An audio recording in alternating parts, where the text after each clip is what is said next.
A estátua de Tiradentes, que fica no centro de Curitiba, foi feita por João Turim.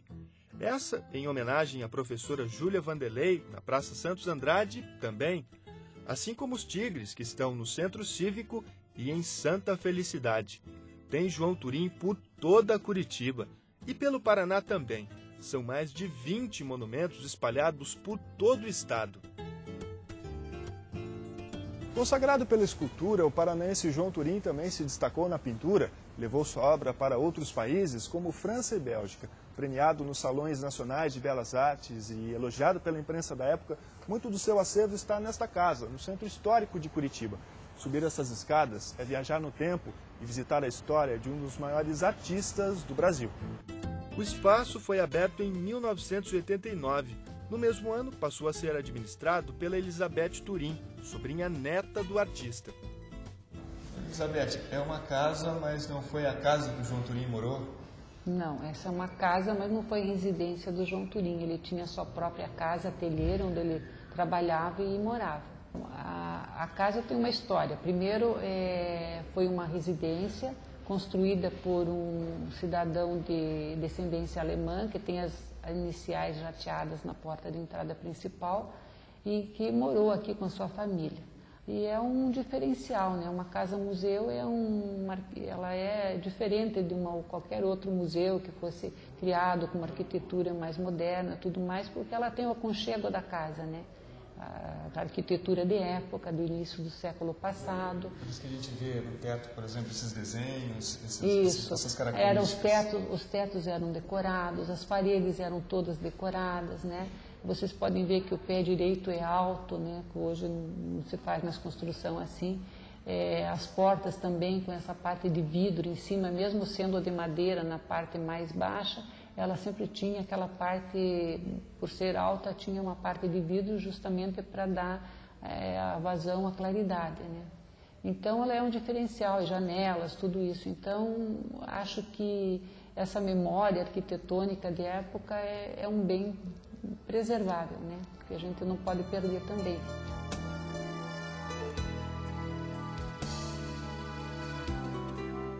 Aqui nessa sala nós temos muitos objetos, muitas obras dele. Tem. Essa sala aqui, a gente tem, como o espaço também é limitado, a gente tenta fazer uma montagem que dê para fazer uma orientação para os visitantes e uma monitoria que dê uma leitura assim mais ou menos geral do João Turim, né? Do que ele fez, como é que ele era esse processo de criação. Então você vai ver que tem algumas fotos que mostram ele fazendo a modelagem na argila, depois o processo já passado para o bronze. Então a gente tem essas possibilidades de conversar sobre isso, mostrando na realidade como é que ele estava fazendo, né? Porque ali tem um registro fotográfico. Esse acervo ficou recluso num depósito, né? E foi resgatado em 87 com o projeto da lei federal, e depois foi instalada a Casa João Turim aqui e trazido o acervo dele para cá. Qual era o processo de criação? Primeiro era feito na argila? Como é que era o procedimento? O processo de criação do João Turim sempre foi argila, né? Ele modelava, ele preservava essa modelagem sempre úmida, ele fazia uma forma em gesso, tirava um negativo dessa obra, depois com esse negativo que era a forma, ele fazia um positivo no gesso, e esse gesso é que iria então para a fundição para fazer o bronze. E como o acervo do João Turim ficou tudo no gesso, muita coisa a gente perdeu também. E o mobiliário também, porque aí o cupim também já tomou conta, né? Então nós temos pouquíssimas coisas, que é aquela peça que está no corredor, que é um console que foi feito por ele, e um espelhinho que está ali. Ele é reconhecido como precursor da escultura no Paraná. Não só da escultura, como designer de moda também, e idealizador do estilo paranaense. Mas ele pintou bastante, né? Porque todo escultor ele também tem que ser um bom desenhista, né? Ele vai estudar muito anatomia, vai estudar muito o corpo humano, se é isso que ele vai representar, ou então os animais, no caso do João Turim, que é reconhecido como escultor animalista também. Mas ele pintou bastante, mas ele não discutia pintura, ele pintava por prazer, assim, porque a pintura dava a oportunidade dele sair do ateliê, né? A escultura prendia ele dentro do ateliê e a pintura ele podia sair com os amigos, que davam carona para ele quando ia para o litoral, para algum passeio, e ele levava então a caixinha de tintas e algumas telas e ele fazia as suas pinturas.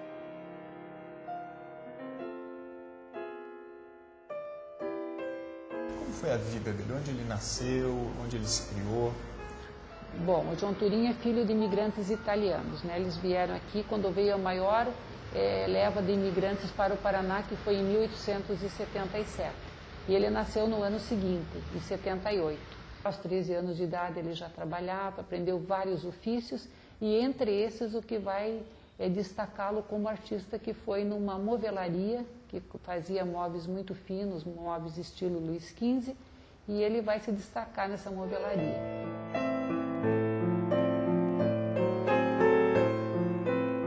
Desde criança, Elizabeth está bem pertinho das obras do tio-avô, como nessa foto, ao lado dele e do irmão, dentro do ateliê de onde saíram diversas criações. Tanta paixão pela arte de João Turim impulsionou a pesquisa para o lançamento desse livro.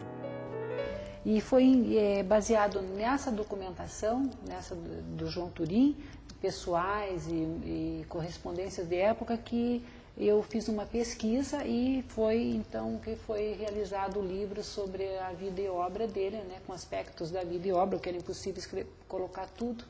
E então o livro em 1998 eu consegui fazer. Comecei a pesquisa em 92 e em 98 eu pude lançar o livro.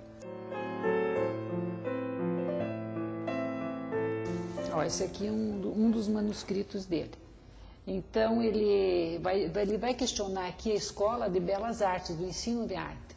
Então, que as escolas deveriam se preocupar em ensinar como a pessoa sai dali e viver da arte. Porque não era fácil um artista viver da sua arte, né? Senão, e isso deveria ser ensinado também lá para o artista. Que você não pense, sai dali iludido, que vai ser um grande artista, que vai conseguir sobreviver com os recursos da arte. Então, ele vai questionar tudo isso aqui nesses manuscritos também. E tem outros que ele vai questionar a família, a questão da posição da mulher, né, a religião, muitas coisas, enfim. Olha, eu acho que se o João Turim não fosse escultor, ele teria sido escritor, viu?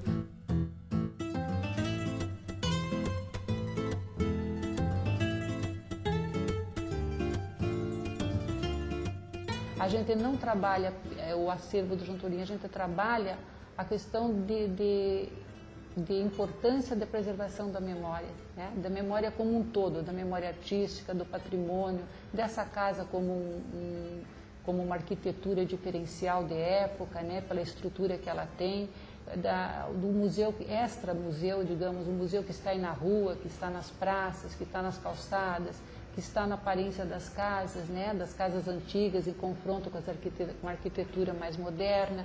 Então, a gente tenta fazer um trabalho com os escolares no sentido de como é importância ter essa memória, da gente não perder isso, né? Seja ela do João Turim, seja ela de um outro artista, seja ela do domínio público.